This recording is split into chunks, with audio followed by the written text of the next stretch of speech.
as he sets up his starring moments. Good old friend Johnny Seabury from Group Revenue Manager at Sarova Hotels and Said Hotels, along with Alexander, who was on the panel yesterday, so it's lovely to have you back, sat alongside Laurenz. So, over to you, Johnny. Thank you very much, Ryan. Good afternoon, folks. It's great to be here. It's lovely to be at the HT. It's my first time at this event, and so far I'm having a great time, and I hope you guys are as well. I've got a few notes just to keep me on track, because I have a habit of going off on the wild tangent. I'd like to thank the Academy for this award. Oh, sorry, I always keep that with me just in case I ever win an Oscar. It hasn't happened yet. These are the ones that I need. Okay. So, we've talked a lot about AI and tech in the last couple of days. A few months ago, I didn't even know how to spell AI, but ultimately, we're all hoteliers or we're invested in the hotel business at heart here. So just wanted to come back a little bit to the grassroots of what this business is all about for the next 20 minutes or half an hour or so. So we're talking about luxury versus budget. I've actually changed the title of this, luxury versus economy. I don't really like the term budget. It doesn't coin the right image that I like for the property. So we're talking luxury versus economy. Which model will dominate the future of hospitality revenue? Very quick introduction from me. My name is John Sibury. I'm Group Revenue Manager Director of Revenue. Just promoted myself. That's it. Director of Revenue for two hotel companies. I've explained to a few of you, completely independent hotel companies from each other, just as independent as Hilton and Marriott are from each other. One's a full service 4-star brand, 4 properties in the UK, food and beverage, meeting and events, 2 of them have got health club and spa. The other company, Z Hotels, is an upscale economy brand, not budget, and we've got 15 properties around the UK, and it's purely focused on bedroom accommodation, with a very small cafe in the lobby of each hotel that just does teas, coffees, a light breakfast, snacks, pastries throughout the day. So they're the 2 models that I work for. Everybody knows about each other, it's all fine, there's no competing issues or anything to go with that. So that's who I am. Joining me today, you've met these guys before. I've got Dr. Alexander, who's a Professor of Technical Innovation at Hotel School The Hague. His LinkedIn bio says, "I'm sparking passion for tech innovation." How's that going for you? Well, I think we should ask the audience. They had to deal with me yesterday. But of course, my primary target group are students, are the next generation. It's not the people that are per se in this room, but they are entering the room. And I think that is one of my biggest and most important mandate, is to spark the passion for tech innovation, for change, for actually getting the best out of what we have in terms of innovation and technology to make hospitality a better industry and a more sustainable industry, also a more profitable industry in all dimensions. So that's what I'm doing, and I hope that I succeed. When I look at the career profiles of my students, I think some of them made the right decisions, some of them are still a bit stuck in the old world, but that's always how it goes. Great. And what are you a doctor of? I'm a doctor in disruptive innovation, so that pretty much connects to what we're discussing here today. So what are business models, what are the service models that underlie the different market segments that we will discuss, and how and what mechanisms do we need to actually change industries. That's what I did, what I studied, and it's a lot of strategy, but it's also a lot of down to earth, because these disruptions, they happen, and one of the disruptive models sits next to me. So we really see that these disruptions really have an impact on also hospitality. Great, thanks. Doctor disruptive. That's a shame, I was going to ask you about a rash I got, but you're not that kind of doctor, so glad I checked in advance. Also, Laurenz, who you just saw presenting a minute ago, Laurenz is CEO and founder Global Living Apartments. His LinkedIn bio says he's on a mission to redefine modern travel with premium service apartments across Europe. Still doing that? We try so. Good. Yeah. Good. Well, you're both in the right place. Very welcome to the stage. So we've only got about 15 minutes to half an hour left. For 3 minutes, please. We have a long. Of course, this is the most important session of the day, so if we run over, it's fine. No, I'm only joking, everything is important. Okay, so, for about 30 years then anyway, so we're talking about revenue, hospitality revenue, styles, revenue leadership in hospitality. It was generally about selling more at a higher price and more often. So sell more rooms, higher price every year, year-on-year growth, everyone's happy. But the next 10 years, it's looking a bit more like it might be about doing less, exceptionally well, and monetising it intelligently. So which model is better positioned for that future, luxury or economy? If I would know, if I would have the crystal ball, I would probably not tell you. I would make a lot of money out of that. That's always my first answer. So of course I don't know. I looked up recent statistics. I think STR reports, etc. You all know them probably much better than I do. But indeed, luxury is one of the only segments that is actually still growing. I think and it depends on the region that you're focusing on, but. I've seen numbers of 5, 6, 7% growth in luxury segments, whereas in budget the numbers are actually decreasing. So this is what the statistics tell us. Luxury is one of the segments where we still have business growth opportunities. From a more strategic perspective, I think we need to be more granular in looking at things. And the question was, are we going to do less and at a higher price? I think there are certain trends that point in this direction, especially when it comes to luxury offerings. That indeed we will see much more sophisticated services, be that with the support of technology. I won't use all the buzzwords that we heard, but that is indeed one trend that we will see. And at the same time, the spread or the distance to budget will become much bigger and much larger. That's my expectation towards the future. So that middle space that was there for a long time, like this mediocre services, just selling rooms at an average service, these business models, these service models will disappear over the next couple of years because there's very little differentiation possible. So you need to make a very clear decision on, do you want to go budget or do you want to go luxury?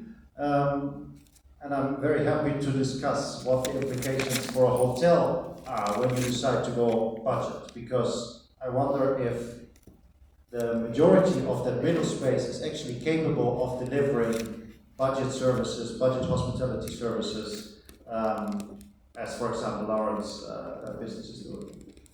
Interesting to know you see an increase in the luxury market. If I was making the same statement, I'd probably say I see it more in the economy, the budget end of the market. Certainly in London, where I'm based, there's been a big increase in the super luxury in the last year. We've had the Peninsula open recently, the new one, I don't know the name, in the US Embassy in Grosvenor Square, and that's opened recently. And there's a new one being built right over the mall, just on the roadway up to Buckingham Palace. It's super luxury, yeah. But STR are predicting 5,000 to 7,000 new rooms in London this year. And where I'm looking at it, I'm seeing a lot more budget properties, budget bedrooms. We just had the opening of, I don't know if anybody else has heard of this, those Japanese pod style rooms, sort of a square metre, 1,000 of those opened at Piccadilly Circus in London earlier this year, and there's another several hundred being built around the Soho area. So that's the epitome of budget. Laurenz, what's your take on that? Yeah, I think we have to go into that deeper, not just even say on the one hand with luxury and on the other hand with budget. We have, I think, so much in between, and we saw that over the last like 10 to 15 years how the demand has changed at all, because you have now, I don't know, for truck drivers, something on the road, you have, is it budget or is it luxury? I mean, not both of it, it is just comfortable for them. So, or you have, I don't know, any tree houses in the near. So, I think that means basically we cannot define in luxury or not, and I think it's also the most important part is how we define when we are at the point now we are luxury, and when it's budget, is it budget because we don't have services, or is it budget because it's cheap? And the other way around, is it like a, I don't know, perfect service? Is it then already luxury? And I think we have so many guests who are coming day by day, and what we are seeing is that so many people would like to travel much more than before. Even for 10 or 20 years, they traveled once a year. Now they would like to travel at best 10th a year. So and then we need more the budget segment at all. But the service is, I think, where we go into luxury. So it's a bit about the definition of service. Yeah. So I was talking yesterday evening to some of the people in the room, just chatting about this session tomorrow and trying to drum up a bit of interest for it. And I explained to them that I was going with more luxury versus economy rather than budget, and someone said, well, what about value? And I said, well, no, because value is subjective. Value is an emotion, or it's a feeling, it's an opinion of an individual. Maybe that's what you were talking about, the definition of luxury. It's a value, it's an opinion. So maybe we're talking more about clarity of value over confusion of value? Dr. Alex? Yeah, to make it even more confusing, 8 minutes. yeah. But if you look into like the concepts that we associate with the budget segment, if you look into what are the characteristics, how I see it, it's basically, a lot of people don't want to hear it, but it's industrialized hospitality service. So it is all about making the hospitality operations as efficient as possible to, in the end, offer a lower price compared to market alternatives. So it's all about slim processes, smart automation, and we have heard what that means in practice with Global Living, but Numa or Line Home, etc. These are all examples. Citizen M, for example, a couple of years ago, it was even in their mission to say, okay, we are economizing or industrializing luxury hospitality. Yeah. So in the end, it's cutting down the frills and say, okay, this is really the essence. We industrialize the service. Whereas on the other end, when we talk about luxury hospitality, it's really about pampering the guest in the good old sense, emotionalizing hospitality. That's really the key. Through really through human connections, hyper-personalization. These are keywords. So I think that's how I would define it. Okay, good. So look, all fair comments, but let's talk about the guest for a minute. And as hoteliers, we all love our guests, of course we do. Usually we love them more when they check out and leave. But these days, the guest is much better informed. They're much more savvy traveler. They're less brand loyal. By the way, loyalty and membership, completely different conversation. Someone write that down for next year's event, loyalty versus membership. My opinion, loyalty is dead. It's all about membership, instant benefits. So, sorry to you poured by your big lies. £3 grand in the whole loyalty's dead. Sorry about that. Anyway, guests, they're more price literate and they're far less impressed by theatrics without substance. Laurenz, what do you take on the guest? You were talking about, luxury being a definition by the individual. So, what do you think about the guest and their position on this? So, what do you mean is, can you repeat the question? So, what you would like to say at that point? So we're trying to determine the difference of who's the leader, luxury, economy, and we're talking about luxury hotels, economy hotels. And I'm just throwing into the mix about, ultimately it's the guest that decides, is that hotel luxury to them or is it not luxury to them? Is there something they expect more, or they got more than they expected? So how does that factor, disruptor in the question? Yeah, I think every guest even decides on every trip individually how he would like to travel, because on one hand he can travel with his family and would like to stay, I don't know, in our case in Berlin Central, so then maybe he has other expectation of when he's traveling with his family than when he's traveling with business or even within the luxury segment. And I think that's the most important part, is what would like what is the guest trying to book? And I think that that's why I've said we cannot define even just luxury and budget, because there is so much in between which have to be there. Yeah. Maybe just to add, we did a couple of studies on that, and I won't bore you with all the theory. But the concept that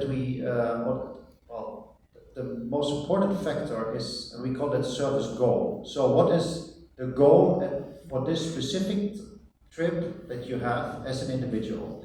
Is it because you want to have an emotional encounter with your beloved ones at a superb destination? Then you also have associated expectations towards the hospitality service that you book. So then emotional characteristics of the hospitality service are valued much higher compared to a service goal of an individual that says, I just need a bed to sleep because I have a layover somewhere. So then it's much more about the mechanics and the rational elements of the hospitality service. So it's about efficiency, fast service, etc. So it's really about, in a specific situation, looking at the service goal. So what is the goal of the individual staying at your hotel? If you get that clear as the general manager, as the decision maker, then you're already 3 steps ahead of the competition, because a lot of people in the industry and a lot of decision makers, they really don't know and they can't differentiate. So really it's anticipating the needs and planning for the guests before they arrive. So if somebody can invent some sort of tech, some sort of system that might be able to help us do that, anything like some sort of AI system to preempt the need? No, yeah, sure, there are a lot of tools connected to that, basically predicting, service goals of travelers when you look at their travel history, when you look at their booking pattern, when you look at their travel companions, etc. So you can basically make use of that lookalike audiences, etc. But I won't go too much into detail there. Okay. So if anybody has any ideas how to build one of those models, come and see me afterwards. Okay, so I'm conscious the time is running tight, so I'm just going to skip ahead a little bit. We've talked a lot about luxury and economy, 2 completely opposite ends of the spectrum. Of course, there's a big void in the middle, which would be the sort of the mid-service brand. And I'm wondering if we think the middle is a demand pattern that's disappearing. We've seen a lot of similar polarizations in restaurants. I certainly see it around my area where I hang out. There's 2 types of restaurants. There's one where you can casual functional place that does things well versus ultra high-end experience dining. So you're eating very well for an affordable price, or you're spending big ticket prices for an experience, a fancy plate with a bit of artwork on it, but at the end of the day, when you're going home, you're stopping for a bag of chips or a bag of frites or whatever you want to call it. Is the middle ground something that we're going to see sort of disappear and vanish, and it's going to go from one extreme to the other, but nothing in the middle? Laurenz? Yeah, for me, I think it's the niche you have to be in. So means basically, yes, the all size fits all will disappear, because in marketing segment, if you would like to fit for all, you fit for nothing. So that means basically, if you try to reach all of the guests, the business travelers, the families, the luxury guests, so you are not the perfect product for each of them, because there's missing something. And that's why I think you have to be very clear, and you told, you have to be very clear who is your guest, and then addressing that specific guest with their needs. For example, in our case, families and groups, this is what we are focusing on, and we really exactly know what they would like to have. They would like to have, I don't know, an affordable price to a good sleeping bed in a perfect area in those cities. So, and then we exactly address those guests. Yeah. That's basically what it is. So the guys in the middle, they've either got to scale back their operation, do a little bit really well profitably, or they've got to really step it up to impress and to wow. Right. And I think both directions are extremely difficult for the middle ground businesses. Because if you really want to go up the ladder and up the game towards luxury, you really need to have that in your DNA. So if you, and we are all in this beautiful property here, so that's purpose-built property. So people travel here because the hotel is the destination, right? That's the goal of people traveling here. And you cannot just transform a mid-market segment hotel into a purpose-built hotel. That's very difficult.